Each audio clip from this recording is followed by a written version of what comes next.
The following program is an original production of WICC PBS Chicago.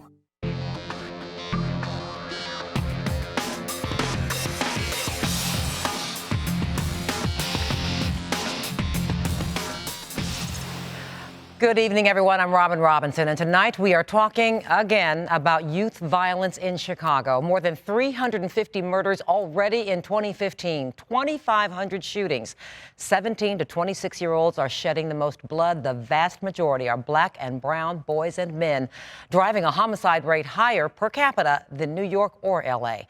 So what will drive it down? More police, more jobs, better parenting? Tonight, we have invited some young adults to our program to tell us how they cope with the fear of violence and what they think needs to be done differently. First, though, Chris Bury reports from streets where tragedy is all too common. Roseland is a place of survival. The streets of Roseland reflect that despair. At the Lights of Zion Church, Assistant Pastor Darian Micken says he sees people trying to cope by doing things they don't want to do just to survive. In response, the church has established a vocational training program it calls Bounce Back to Life.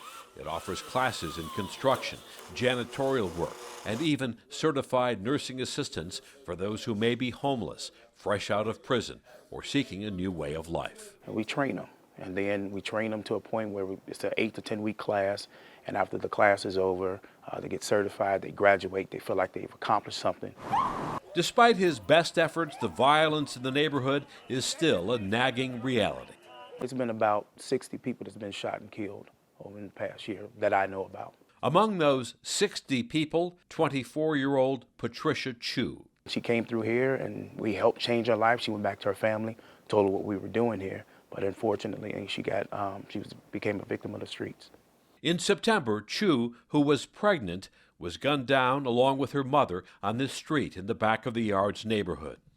We want to celebrate because God has allowed these two flowers to come into our path. The family funeral was held at the Lights of Zion Church, one of far too many such funerals in a month that saw a record number of homicides in Chicago. Chu's 11-month-old son survived the shooting. Mayor Emanuel clearly outraged at yet another disturbing example of deadly violence that seems to be spiraling out of control. I am angry at what happened here, and I think I speak for everybody who believes enough is enough. Shootings are up across Chicago by about 20% over last year. They are concentrated mostly on the south and west sides of the city. So far this year, Chicago has seen more than 2,000 shootings. Beyond the human cost, the economic toll is tearing away at the city, too. A University of Chicago crime lab study estimates that every killing causes about 70 people to leave the city. The total cost to society, the study says, $2.5 billion a year. It's not necessarily the gun that's the problem. It's the attitude of the person with the gun. Retired police officer Henry Smith, who grew up on Chicago's West Side, believes that hopelessness among young people living in the poorest parts of the city contributes to much of the violence. Because they don't care about themselves, so therefore they care even less about the other person. A lot of them don't have anyone that believes in them, providing them with positive inputs. Smith, who worked for years on gang crime investigations, says solving violence has to be a community effort. The expectation that law enforcement officers are going to be able to stop the shootings, prevent the violence, that's not going to happen. In a city desperate to find solutions to the ongoing violence, some have wondered if church leaders could be doing more. Pastor Micken says he's doing what he can. I'm not sure what these other pastors are doing. I guess there's what you call staying in their lane. This is a lane God has given me, and I'm comfortable in it. And today we are joined by a group of people who have really devoted their lives to dealing with youth violence. Forrest Stewart is assistant professor of the Department of Sociology at the University of Chicago. Rafi Peterson, the street outreach director for the Southwest Organizing Project. Community activist Guillermo Gutierrez, and Adolfo Tolea, mentee and with the broader urban involvement and leadership development. Also, Devontae Boston, a recent graduate of Gage Park High School and a mentor with the Southwest Organizing Project. Thanks so much for joining us. Especially you young men. I know that it's hard to talk about youth violence when people look at you and say, well, are you part of it? When you hear stories and people are wringing their hands over what's going on, do you take it personally, Devontae? I don't take it personally, but it be like if I know you personally, then maybe. Like then when I be seeing people who get killed and shot on the news that I know personally. So you're watching the news and you see victims and you know them. Yeah. And you've known a number of people who've been shot. Yes. Anyone really close to you? Well, the most recent one, since I graduated, I be at my high school a lot, you know, interacting with the students there. And You're a mentor, right? And I was playing basketball with one of this kid a couple weeks ago. And then like last week, I see on the news that he got shot in front of an elementary school. So like that's kind of like messed up how you can see someone today and they be going the next day. Right, and everyone else who sees it, it's just someone else's name that they don't know, but you actually put it with the face of someone that you had played with. Yeah. And so Adolfo, I know that you have had experience to where you've lost many people that you know to street violence. Yeah. Wow, it's hard because as me when I'm still affiliated, but what I call it, I'm affiliated, but not active, saying that I'm still part of the gang, but I'm not out there like I was before. So like when I was affiliated, my job was to tell the parents who lost their kids, your son passed away. So you would go to the door just like the army or somebody would send someone to the door. Would you get there before the police would be able to tell them that they're Sometimes not. It's very hard to tell a parent that your son passed away from being in the gang, from violence. Yeah. So when you would go to say this to these parents, did you feel anything like, you know, I'm part of the problem that caused this death? Did you feel any kind of conflict? Sometimes they accept it. Sometimes they give me anger. Sometimes it's different reasons they give me. You know, it's like you can't be happy knowing that your son has passed away. Right. You know, it's like so emotional when you hear that. Especially when a fellow gang member is coming to give you that news. Yeah. Wow, that's not something that happens in most neighborhoods. Professor, I'm wondering, as you don't live on the streets, but you spend your days studying kind of the dynamics there, and something like this being Adolfo's job to go and inform parents that their child has died of gang violence. To be normal, it seems very bizarre to the rest of us. Oh, absolutely, and I think that it's fantastic that we have them here to speak with us about this in this video that we see. We can see the kind of trauma that young people are having to deal with, to have to knock on a neighbor's door, a loved one's door, a friend's parent's door to deliver this kind of news are some incredibly abnormal circumstances. And in some ways, we can think about some of this violence as pretty normal coping strategies to some really abnormal situations. And it seems to be getting more abnormal. Rafi Peterson, you do street outreach for the Southwest Organizing Project. You come from a background that makes you able to relate to what these young people are going through. Yes, I grew up on the South Side, Argyle Gardens, went to prison, called a murder case, did 12 and a half years. I've been home going on 19 years now. Wow, Guillermo, your background also particularly equips you to deal with what's going on the street. Yes, Robin. Grew up in Little Village as early as I can remember. Gangs were around me. Most of family members, friends were all involved. First actual shooting that I really, I guess, was a pivot point in my life was in 5th grade. Real good close friend of mine died at the age of 10, 11, right around that age. And I remember going back to school, and there was no programs like BUILD. There was no ceasefire programs. There was little of nothing back then. And it was just business as usual. Where's your homework? How's things going? So it did create an impact in my life where eventually I got more involved in gangs and went through what a lot of young people are going through today, getting shot, stabbed, getting incarcerated, coming out and trying to recuperate my life and doing it in a positive way. Adolfo, you become involved in a gang. Was there something going on in your home that made you seek something else out? Just that lack of having a father. I had a father. he was there, but he wasn't on my life. And where I live, upstairs was gang-affiliated people. So when I came out and played, that's who you went to? Yeah, went to the ones I seen them with the new shoes, the new hats, the new gold, everything. And as a kid, as an 8-year-old kid, thinking, man, I want that. I want that life. And started hanging with them to a point I started affiliated with them and became a gang member. Shango Johnson is an Inglewood resident and a mentor for I Grow Chicago. And every day, Shango speaks with young men who say they are looking for a way out of the street life. A lot of them come to me. I had a guy that I used to look up to just recently came to me and asked me, how did you change? How did you get out of it? What did you do? Who did you go live with? I'm like, huh? He said, because if I stop, I want to stop, but I don't have no family or nobody. How I'm going to pay my bills and stuff? What did you do, Shango? And I just told him that I stepped out on faith. Wow. So faith in a better way when there doesn't seem to be that many opportunities for them. We say, you know, you got to make a change. We got to make a change. As a sociologist, are we asking for the impossible? From a sociological perspective? Just the ability of people to... A little bit, to be honest with you.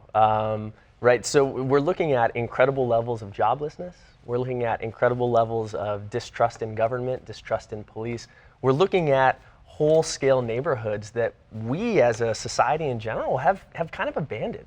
And we're asking them to behave differently, to do things differently despite the circumstances and the context that they're impressed with on a daily basis. You said it awful that you were you worked with Build while you were incarcerated.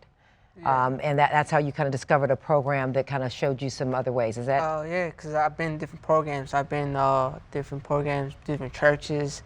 And when I came to Build, they treated me like a family. And I stood there after I did my community service, after I did my probation. I stood there, and this day I'm still there. Okay. It's been 5 years now. You're still involved. Yeah.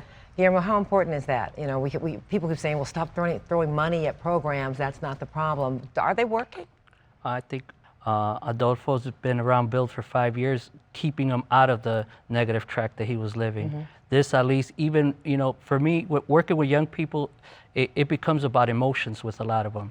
They're emotionally attached sometimes to the lifestyle or to what's going on, whether it's their anger, that they are angry at their father, they're angry at their mother, they're angry at their situation, their living situation.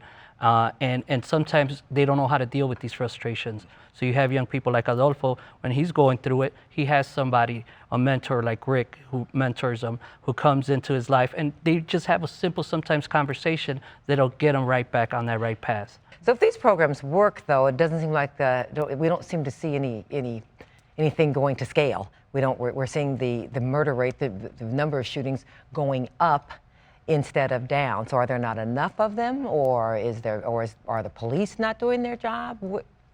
I think it's complex, though, right? I think there's that systematic piece that you were talking about, where you have young people who go to high school and already automatically you create a culture where it seems like it's a prison. Metal detectors, police officers.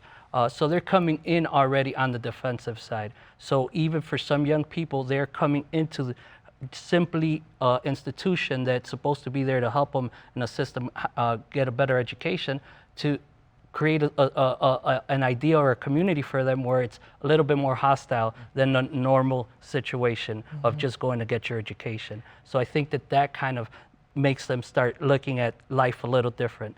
Not really looking at the mainstream, but just kind of looking at not their goals no more. They're trying to survive just their simple day-to-day. And interactions with law enforcement that other young people are not having at all. Correct. Speaking of institutions that are supposed to help make your community better, the relationship between law enforcement and the communities where most of the violence is happening has not been the best. Are police part of the answer or part of the problem? What do you think, Rafi? I think it's a combination of both. I think that the police gonna do their job. We need that, but we also need community more involved.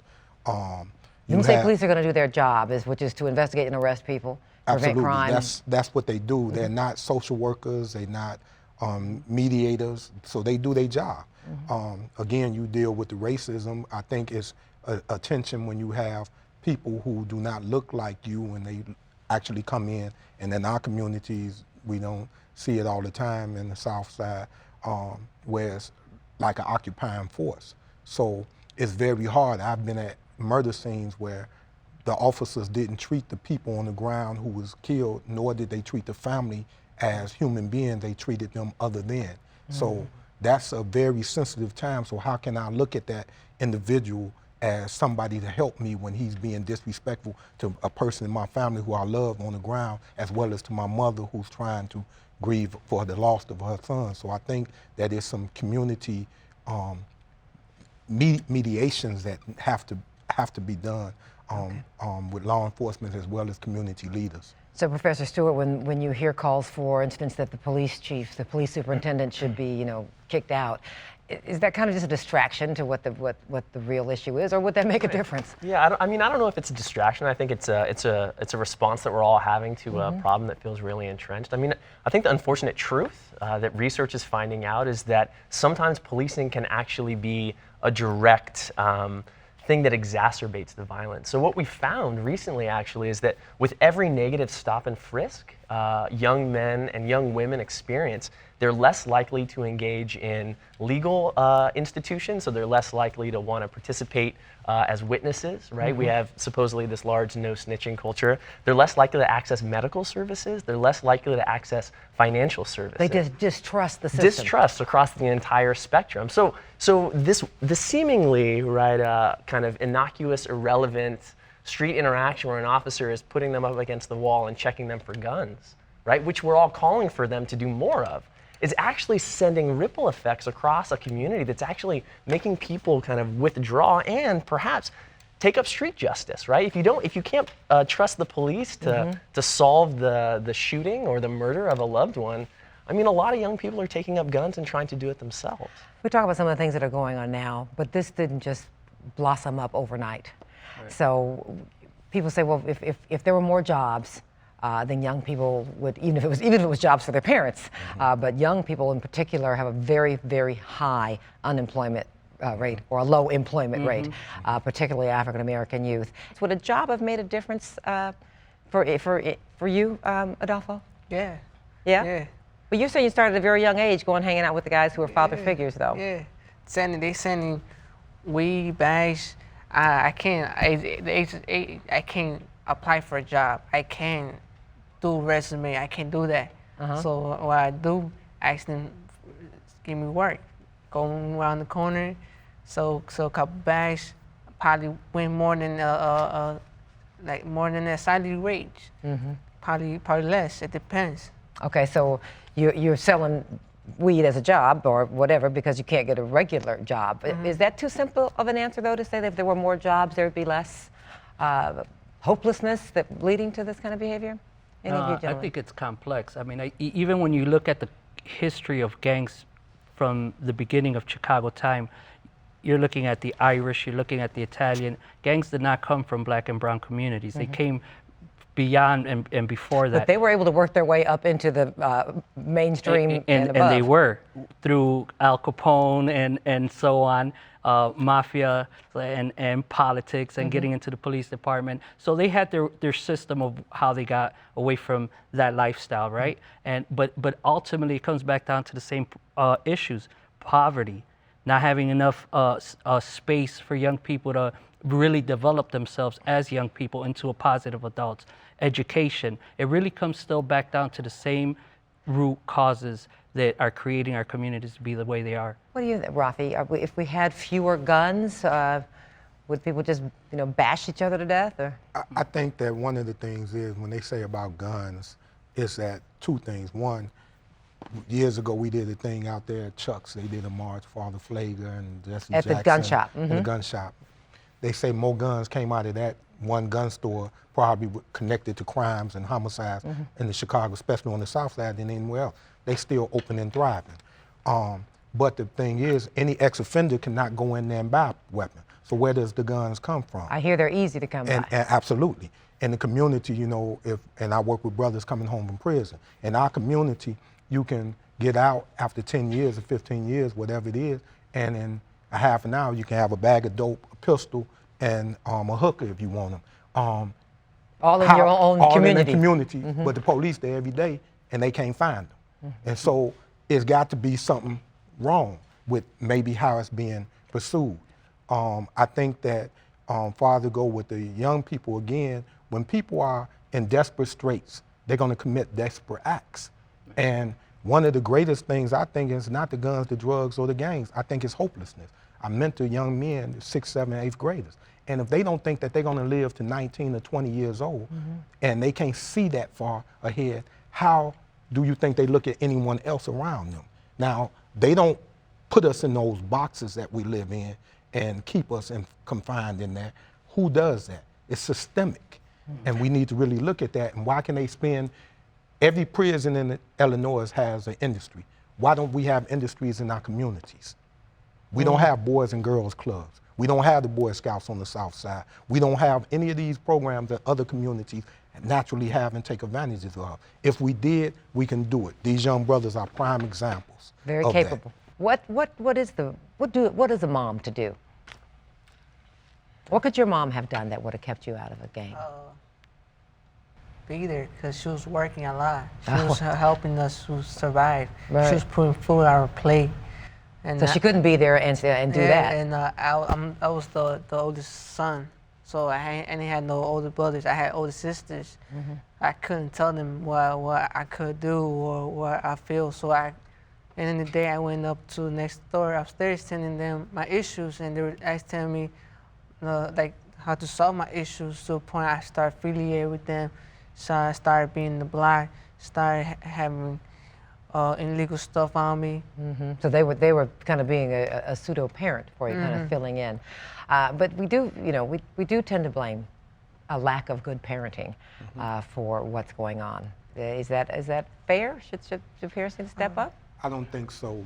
My mother used to have a saying. She said, I know what my boys, she had 3 sons, and I was the middle one. And she said, I know what my son's not gonna do in front of me or within earsight or eyesight of me. But I don't know what they're gonna do when they get around those corners.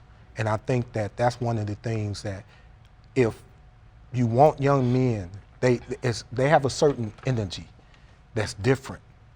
And that energy is adventurous, is daring. And when you don't have any positive ways to guide that, then they're gonna do rambunctious things anyway. The rambunctious things in our community can get you killed. Yeah. And that's one of the problems. Well, one thing that it has done, that energy has been funneled into a billion-dollar industry, as in the rap music that Chicago in particular is known for. So when you talk about talent and artistry, they call us, and I wasn't even familiar with the difference of drill music. So we're Chirac in Drillinois, go figure, and talk about creativity, but it's different from regular rap in that it is really kind of has no morals. It just talks about the gritty street. Am I right? Is that a good definition of drill music? Just have a little listen. I got hitters that'll take you out your glory, out your prime. I got shooters that'll shoot you with the 40 or the 9. I got hitters that'll shoot you from behind. There is talent there, but it is scary lyrically. It is scary in that it is so monotone and just kind of this is how our life is, and it's almost like a cry. How do you guys feel about that? I've been doing a lot of research on drill rap, a lot of in-depth research with drill rappers, and I'm constantly told the same thing, right? There's 3 ways to get out of the hood. This is what drill rappers tell me: playing basketball, trapping, right, selling drugs, or rapping, right? And they've seen Chief Keef do it, and they saw him do it by putting automatic weapons and as many guns as possible and catching some cases, and lo and behold, large record labels swooped into the south side of Chicago and lifted Chief Keef up. And now, though this isn't really replicable, it's given a model for young men in Chicago to try and make it out. So what we're seeing in those images is actually a pretty dangerously entrepreneurial way in which people are making a new opportunity to make money off of this voyeuristic, exoticizing way that our media plays up black poverty and pathology. Question is, how did we go from pro-righteous teachers to ex-Klan and Public Enemy to NWA and to what you have today? We don't choose it. It's on social media. And it's social. Now it's social media. 20 years ago, it was not social media. It was money put in by other people who wanted to do that. Now you ask and you talk to some of the young rappers and you go and you try and do something positive, they're not going to even give you a time of day. Because they can't make money that way. So they can't make money. So even if they don't have a record deal, Devontae, if you go on your phone, are you finding videos of people committing violence or trying to get their street credibility up so they can maybe get a rap deal? Yeah, I see it all the time. Like especially after Chief Keef came out. Then like Lil Reese came out, Lil Herb came out, like all these little Chicago rappers came out, and now like they're all getting signed one by one. And, like they're all getting signed after they blew up on social media. Yeah, then like as youth, we see that as an easy way out instead of like going to college for another 4 years or whatever. Like that's easy money, that's easy fame, things like that. You say instead of going to college for 4 years, Yeah. and for many, does that even seem like a reasonable goal that they're going to be able to go to college for 4 years? I mean, based on the education that they are receiving in their communities? Well, in my opinion, no, because like Chief Keef, like he went to Diet, and Diet was getting phased out at the time. So like he didn't have no education after that, because like once he got signed, he just stopped going. Just stop going. If one thing could happen that you think would make a dent and start driving these horrific numbers down, what would it be, Professor Stewart? Meaningful jobs with a living wage that people can actually sustain themselves on. Rafi?